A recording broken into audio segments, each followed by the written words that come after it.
Assalamualaikum warahmatullahi wabarakatuh. Halo semua, perkenalkan nama saya Anissa Fitriani. Saya dari kelompok 5. Di sini saya bersama dengan rekan-rekan saya. Nama saya Dimas Wahyu Irawan. Nama saya Gina Masronan. Nama saya Oki Ramadhani. Saya Rena Musyarafah Aini. Saya Toharoh Nur Fatimah. Nama saya Yuni Utari. Kami di sini akan menjelaskan materi tentang diksi. Pengertian diksi sendiri adalah sebuah pilihan kata yang tepat dan selaras dalam penggunaannya untuk menyampaikan sebuah gagasan atau cerita yang meliputi gaya bahasa, pilihan kata, ungkapan, dan lain-lain yang diharapkan mendapatkan efek yang sesuai dengan yang diinginkan. Pilihan katanya pun harus dapat diterima dan mudah dipahami oleh orang lain. Semakin banyak kata yang dikuasai, maka semakin lancar pula seseorang menyampaikan ide atau gagasannya kepada orang lain. Fungsi diksi yang pertama untuk memperoleh keindahan guna menambah daya ekspresivitas, maka kata tersebut akan lebih jelas bila pilihan kata tersebut tepat dan sesuai. Yang kedua, ketepatan pilihan kata bertujuan agar menimbulkan interpretasi antara penulis dengan pembaca, sedangkan kesesuaian kata bertujuan agar tidak merusak suasana. Yang ketiga, untuk menghaluskan kata dan kalimat agar terasa lebih jelas. Yang keempat, untuk mendukung jalan cerita agar lebih runtut dalam mendeskripsikan tokoh, lebih runtut dalam mendeskripsikan latar waktu, latar tempat, dan latar sosial dalam cerita tersebut. Menurut Indardi dalam bukunya yang berjudul Bahasa Indonesia Akademik menjelaskan bahwa diksi memiliki 3 ciri-ciri.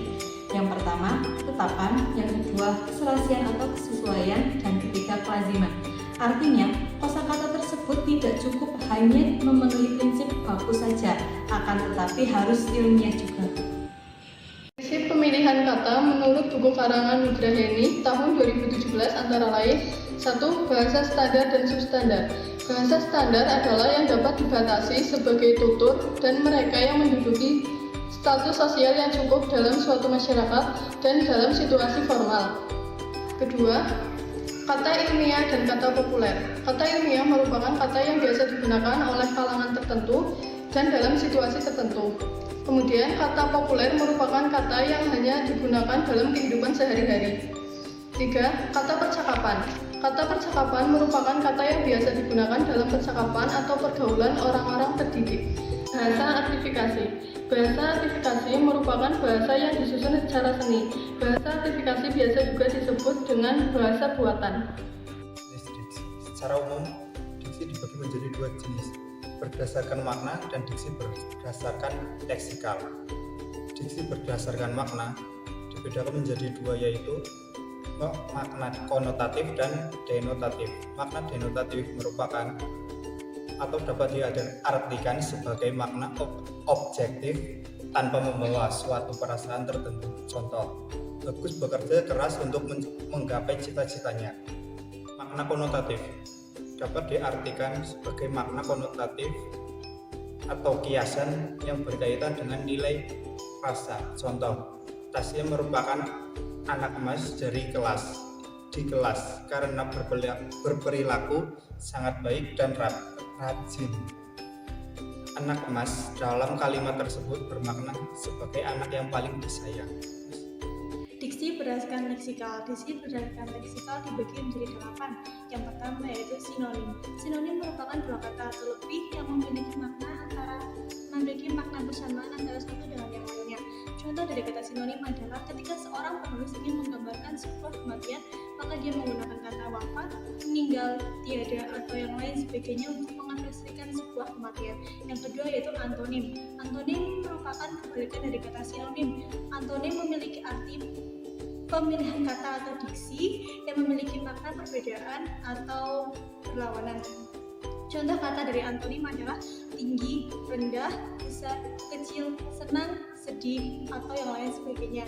Homonim adalah pemilihan kata atau diksi yang memiliki persamaan pelafalan dan ejaan namun memiliki makna yang berbeda. Contoh dari kata homonim adalah bulan. Bulan memiliki arti yang pertama itu sebagai satelit bumi dan yang kedua adalah menunjukkan waktu bulan. Yang ketiga itu homofon. Homofon merupakan pemilihan kata atau diksi yang memiliki perbedaan ejaan dan makna namun memiliki persamaan pelafalan. Contoh dari kata homofon adalah bank dengan ejaan BANG dan bank dengan ejaan BANK. Keduanya memiliki makna dan ejaan yang berbeda namun memiliki persamaan dalam pelafalan. Yang kelima, homograf. Homograf adalah pemilihan kata yang memiliki arti dan pelafalan yang berbeda, namun memiliki ejaan yang sama. Contohnya pada kalimat, dia suka makan tahu. Pada kalimat kedua, dia tahu tentang berita itu. Pada kalimat pertama, makna tahu adalah makanan. Pada kalimat kedua, makna tahu adalah mengetahui suatu hal. Polisemi. Polisemi adalah diksi atau frasa yang memiliki lebih dari satu arti. Contohnya adalah seseorang yang menabung di bank akan mendapat bunga setiap bulannya. Pada kalimat kedua, dia adalah bunga desa. Pada kalimat pertama, makna bunga adalah keuntungan, sedangkan pada kalimat kedua, makna bunga adalah idaman atau pujangga. Yang ketujuh, hipernim dan hiponim. Hipernim adalah kata umum yang menjadi penyebutan kata lainnya karena dapat mewakili kata lainnya. Sedangkan hiponim adalah kata yang terwakili maknanya oleh kata hipernim. Contohnya pada kalimat Bu Siti menanam banyak sekali bunga di rumahnya seperti mawar, melati, anggrek. Hipernimnya dalam kalimat tersebut adalah bunga, sedangkan hiponimnya adalah mawar, melati, dan anggrek.